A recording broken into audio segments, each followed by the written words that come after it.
Hey everybody, this is Grace. In this video I'm going to talk about detachment, basically, of healthcare professionals. Now, I'm not an expert on all kinds of healthcare providers and all that, but this is my opinion. Read the disclaimer below this video on YouTube. And one of the things I want to talk about is when I was studying years ago, in graduate school. I was a career student. Okay, I was a career student, and some call it professional student. But in graduate school, okay, my degrees are in psychology and sociology. Let me just make it brief. And in one class, I can't remember which one it was, but they really focused on patient-centered care. It was many years ago. And we went through all the different types, models before then, and how it wasn't working right, and so on and so forth. And at some point, they also talked about, I think it was after that, after I was a student, and after I graduated, earned my degrees, and I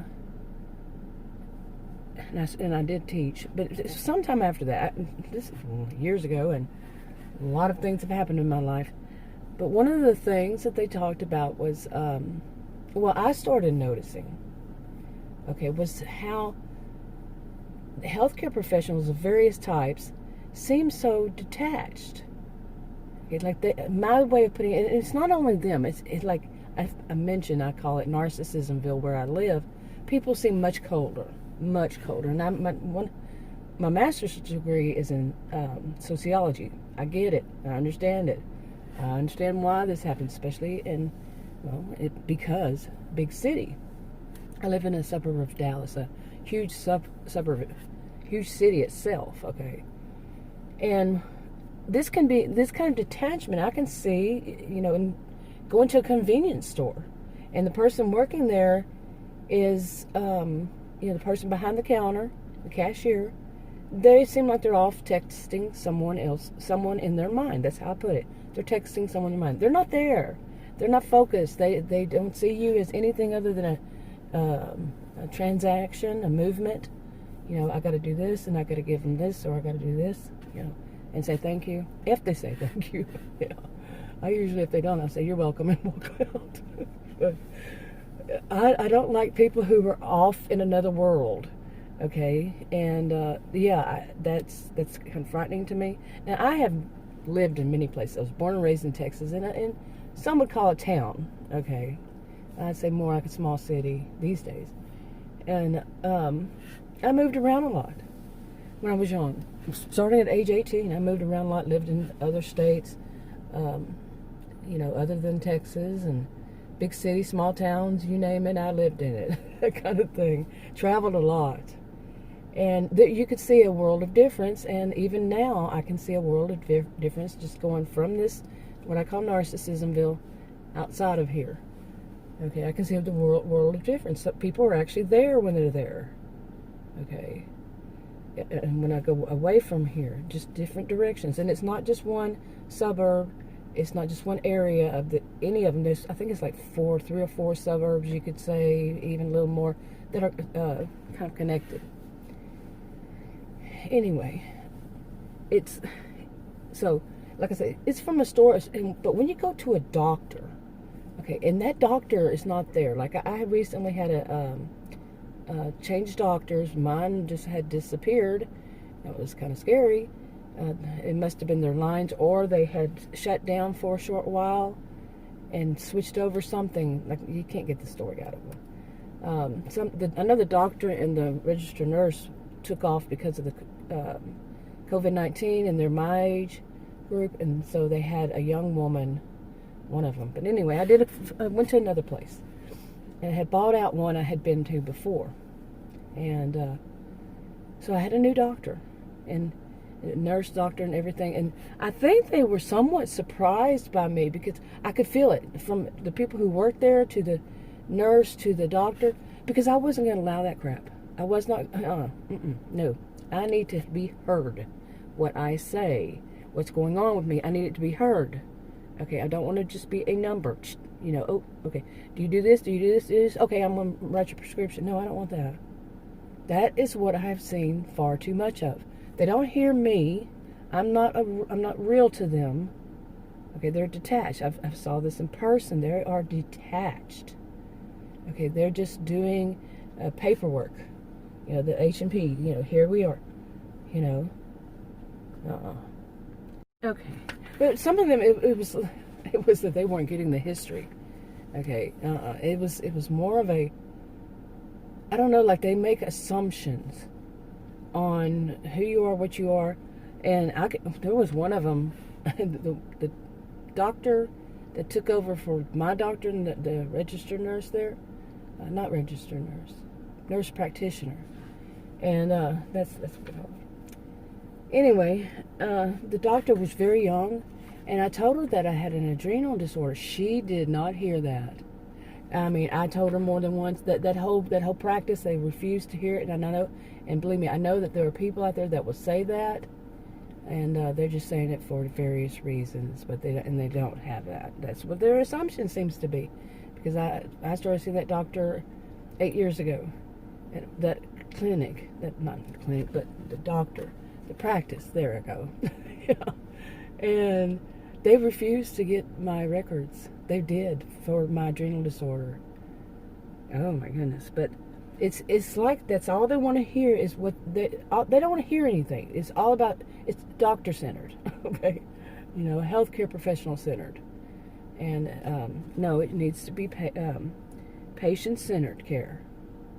Okay, the patient needs the patient, and with counseling, it'd be client needs to be involved in their own care.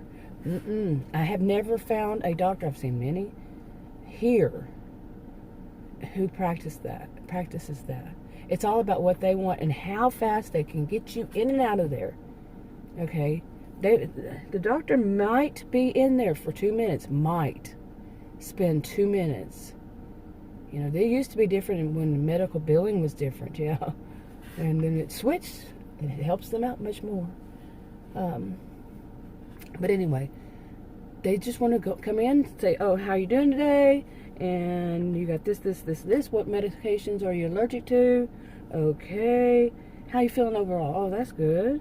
Well, I'll go look for to see if I can find you some samples of medication I'm gonna put you on." And then that's it. They're out the door and they never come back. The nurse, whatever kind of nurse it is, comes back and gives it to you. Yeah. And I blame that on insurance and the need the doctor wants to make money.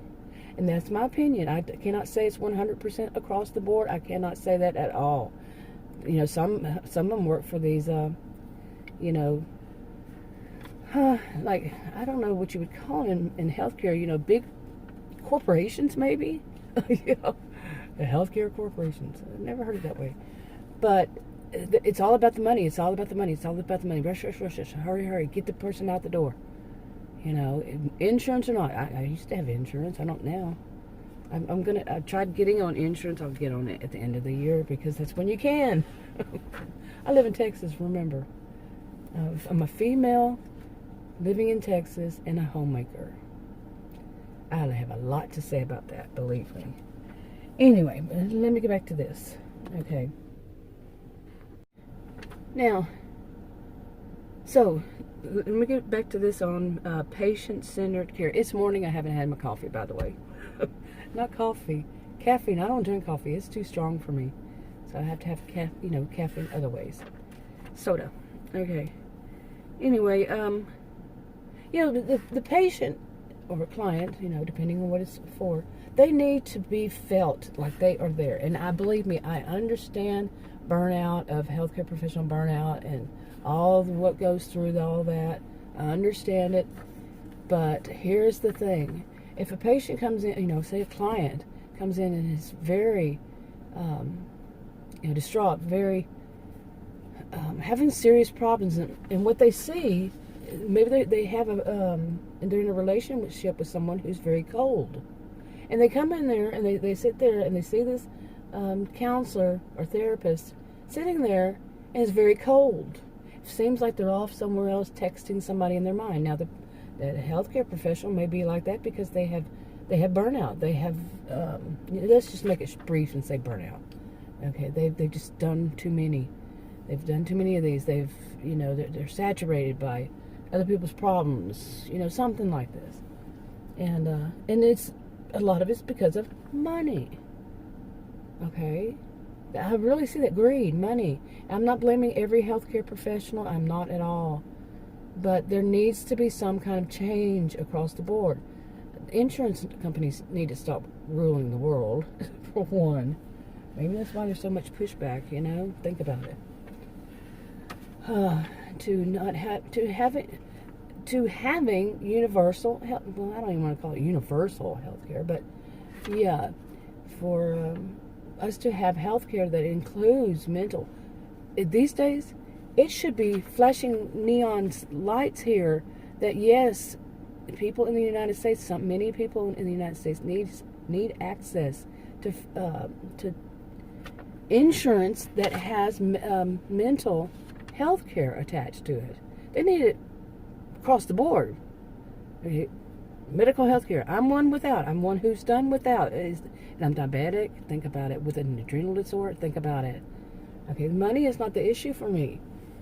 It's the lack of finding good health care when you don't have insurance. Because believe me, I did work at, when I was a career student, I worked all kinds of jobs. Seriously. And one of my sisters is a medical billing auditor. And when they needed people to do like office work, not office work, but office manager, she would call me, and I had learned how to do like medical billing and stuff like that. I was mainly focused on medical billing, and so I would go and do that kind of thing. But anyway, okay, got distracted. But let me jump right to it. The problem so much was them having way too much patients or clients, and not clients, I never worked for anybody that was a counselor, but patients, the ones I worked for, they just had too many. Okay, there was too many for them to actually, like one, what kind was it? Let's see, what was his practice? He was a surgeon, and he invented something. Anyway, he was 65. I think he was ready to retire. And he told me that he was a very nice man. I remember that about him. Very nice. And he invented something. I can't remember what it was even. A technique or something. And he told me. He said that he can't even, he said he gets there in the he's a surgeon. I need my caffeine this morning. Oh my goodness. But he gets there and he sees the patient on the table, and he can't even remember anything about the person. Okay, and I knew that what he was saying was I was scheduling a lot of appointments for him, because then I was a schedule for the surgeon. And I went in there, and I was just doing it as a temporary, because it was one of my sister's friends. And no, I wasn't doing it temporarily. I just finished teaching at a university, and I needed something because I don't know, it was way back then, and I did that job. It turned out horrible. Not me, but the job. But I was advanced quickly. So, anyway, the surgeon was trying to tell me that he had too many patients, too many surgeries. And I said, okay, I get it. He said it in a nice way, nice professional way. And but that was a problem for him too. That there were too many. I wasn't the only person who scheduled. I worked mainly with the surgeries. Okay. But anyway, I had never learned that there were, how many they want. Long stories here, long stories, but this is an issue. This itself. I worked in with surgeons. Like I said, my sister, she was a manager also in this kind of thing, and she would, get people she knew all these doctors and surgeons and needed somebody temporarily, knew I could do it. And so I went to a lot of offices. Sometimes I'd take over for the office manager, sometimes billing manager. whatever it was that was needed. And so I saw a lot inside of these, a lot of things going on. And one of the biggest things was they would schedule too many appointments, 15-minute appointments, surgeons, But they do it because it was so much about money and so much about the egos of the people working in the offices, like the people who schedule. They wanted to be thought of as so great. They wanted all the attention. They wanted advancement. Now, this is not 100% across the board. Not everybody was doing this, but the ones who would do that caused so many problems for the patients. Because how many of us have, I'm sure many of us have, well, I'm not sure, but gone into a doctor's office and had to sit there and wait forever. Okay, and then it was packed. It should never be this way, especially now during the pandemic. Okay, now this should be, in any field, I feel, when they're dealing with people's health, mental, physical health. Let's just take that. There are other ones. Let's just take those two. That they respect what the patient thinks, and they're not trying to tell the patient, well, your values, your, how you look at things and everything doesn't matter. It's all about me. Okay, think how that sounds. It's all about how the healthcare professional provider think about it. The way they see what it should be. No. The patient needs to be involved. If there's a disagreement or whatever, that healthcare professional needs to understand, like, differences in culture. Let's start there. Differences in culture, differences in age groups. Those are generalizations, but they need to have some connection, some idea of, to be able to connect to that patient or client. They need to know. Okay, they need to have knowledge and wisdom. Okay, and they do not need to be detached. Okay, to just like they're removing, dissociating in a way. It is to remove themselves from the situation. Go off texting somebody in their mind, and then just say, "Okay, I'm going to prescribe this to you, or you need to read this book." Depending on whatever it is. I just. What does that do to a person? Like I gave that example. Somebody is in a relationship with somebody who's emotionally detached, emotionally just cold, or cold-hearted, and they're seeing a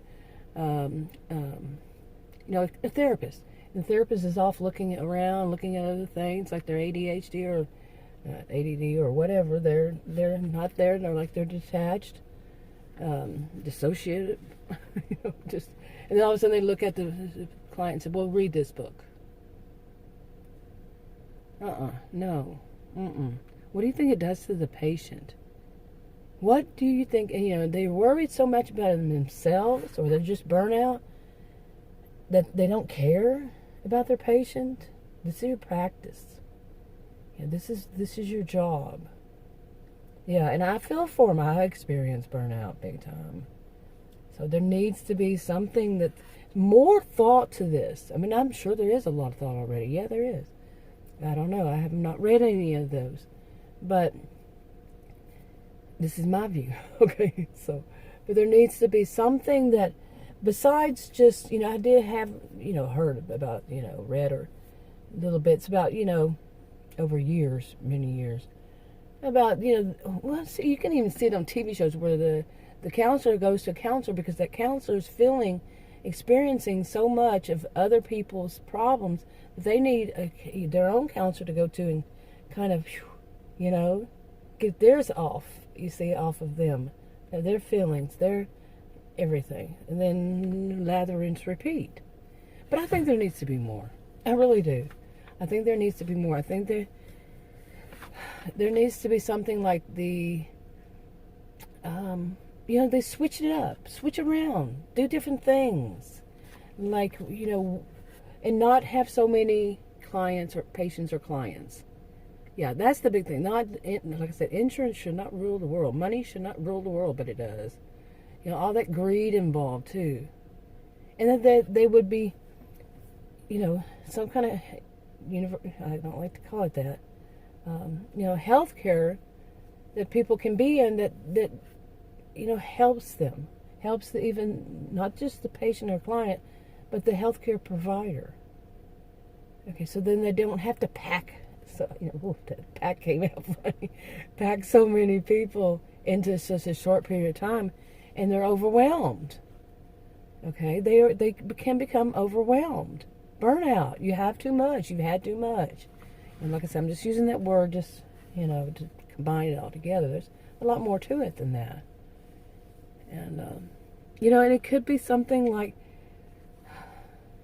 I really think that they do need to have, they do this for, say a month or whatever works for them, that also works for the people they're providing for, the healthcare and the healthcare professional and the client or patient or client.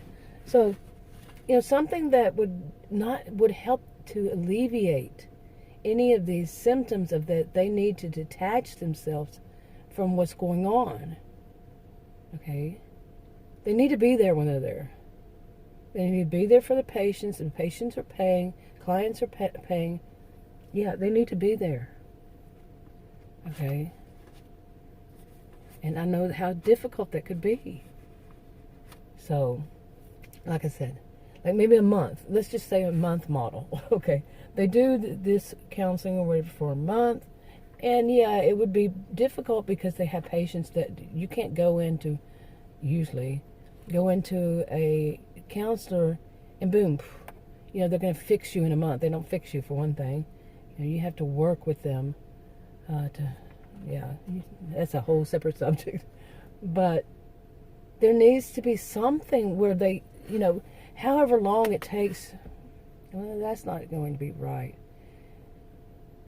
But something needs to change with it. Or like they take on less clients and do something else that's unrelated to it. I'm not talking about a hobby, but within the profession. So they don't have to have so many clients. They don't have to be bombarded with other people's problems. 20, their whole week is, work week is involving that. And then how easy is it to take your mind off of it once you leave work, I don't have all the answers, obviously. Hey, I have a genius mind, but I don't have all the answers. Not at all. But what I have seen, to get back to this, what I've seen, no. I went to a counselor one time. She was an occupational career counselor. And I remember taking that class. But anyway. And she became too attached to me. She really did. She really did. And that she was from a much smaller town than I grew up in. And she just felt very comfortable with me. And she was my age. And it was like, what is that thing? Can't remember the term for it. Shoot. I need my caffeine. Definitely. But basically, she tried to reverse roles. Okay? Where I was her counselor. And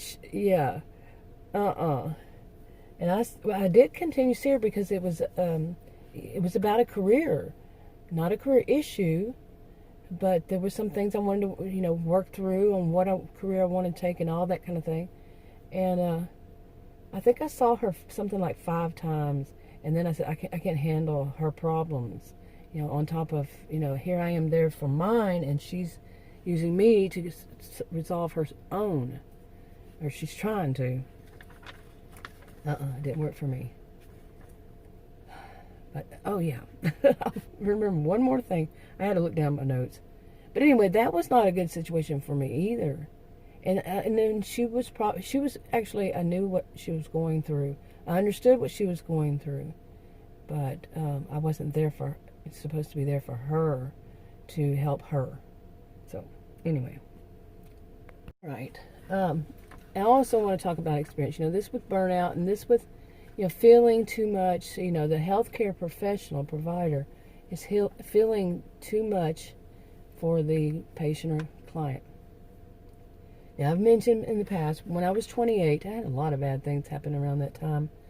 I I was a student at a rather well-known university, and I was taking. This is I can laugh now, didn't then, but I was doing a final exam in a psych class, and I experienced a panic attack, a major panic attack. I know for a long time I kept saying something like I was on question number 61 or something. But anyway, when I had this major panic attack, oh, big time. It was a big classroom too, and I really do then. I would think very quickly, and I could finish tests very quickly, and so I rushed, finished it, went out the door, and there was a younger woman. I was 28 in the class, and she saw me outside, and she said, "I know what you're experiencing." She said, "I've experienced it too," and she could tell, but it was kind of like other people were oblivious to what I was going in. I didn't make any noise or anything. I just finished up and the class, and anyway, I'm not gonna make this too long, but that I don't know if she said something or what happened that triggered me to say, okay, I do need to go to the campus department. It was psychology. I don't remember what they called it back then, where they actually had counselors, and they were training their counselors. Okay, and they would have I think her title was director, over all of the counselors, and were training. They're doing their practicum or pre-practicum. I don't know. But anyway, so I made that decision, and it was on campus, and I lived on campus in an apartment with Adam. Adam and I were married, and back then, and so I made an appointment. But the bad thing was, I was feeling really like the world was spinning around me and all that. And that could have been anything really, but no. When I got home, I knew what it was. I couldn't leave my home. It was agoraphobia. My first time ever. I only had it twice. Once when I was 28, and again when I was 33. And then they put me on, and I've said this before, it's not a one-size-fits-all kind of thing, but they put me on, like 2 years later, they put me on a medication for type 2 diabetes, insulin resistance, and that all kind of thing stopped. Panic attacks. I might have a panic attack once a year. Some say that it's kind of normal when I would have those since then. Not even once a year. But anyway, back to that. So I went to the school and, made an appointment and all that. Now, walking across campus from my campus apartment to that department, which they also had connected to it was all the health care right there in one building, and the doctor and all that.